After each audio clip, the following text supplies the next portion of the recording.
La majorité de la population ne connaissent pas encore ce que sont les personnes transgenres et intersexuées, donc il y a tous des amalgames complètement farfelus qui circulent encore, malheureusement. Donc ça, c'est vraiment notre grand travail, c'est de vraiment former et informer les gens convenablement et sans cette fixation à la psychiatrie. Ça, c'est vraiment notre premier élément de base, c'est dire que les personnes trans ne sont pas des malades mentales. Parce que je suis psychologue également, et à Jean Pluriel, il y a 2 psychologues qui accueillent, et ça c'est vraiment essentiel, selon le point de confort de la personne.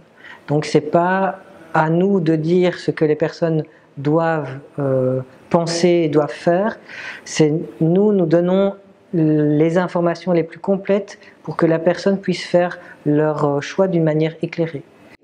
Alors, la différence entre les personnes transgenres et les personnes intersexuées, les personnes intersexuées, c'est ce qui se passe au niveau biologique. Donc, par exemple, il peut y avoir des variations hormonales, des variations chromosomiques.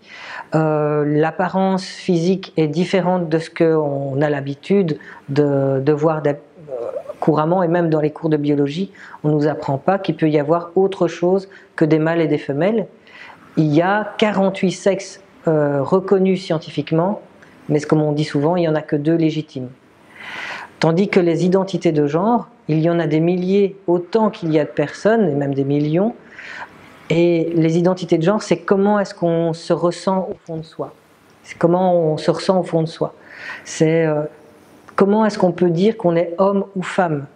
On ne parle pas de mâle et femelle à ce moment-là, on parle de homme ou femme. Homme ou femme, c'est un construit, c'est quelque chose de social. Eh bien, où est-ce qu'on se sent bien? Il y a des personnes qui se sentent bien en tant que femme, et là j'ajoute un petit mot, cisgenre, c'est ce qui manque en général aux personnes, ou alors femme transgenre. Donc il y a ou homme cisgenre ou homme transgenre. C'est ce qui manque souvent à la population, aux personnes, c'est qu'ils disent oui, je suis un homme, je suis une femme.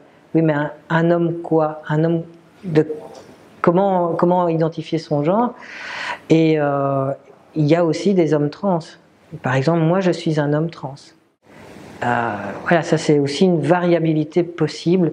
Je ne vais pas rentrer non plus dans trop de spécificité, mais déjà ça c'est extrêmement important, parce que c'est comme au tout début des homosexualités par exemple, pour vraiment faire une distinction des homosexualités, c'est les orientations sexuelles. Au tout début, le terme homosexuel a été créé 15 ans avant le terme hétérosexuel. Pourquoi? Parce que la norme n'avait pas à se nommer. Eh bien, c'est la même chose pour les questions trans. Les questions de personnes transgenres, on connaît maintenant le terme transgenre, sauf qu'on ne connaît pas encore la norme. Eh bien, la norme, c'est les personnes cisgenres.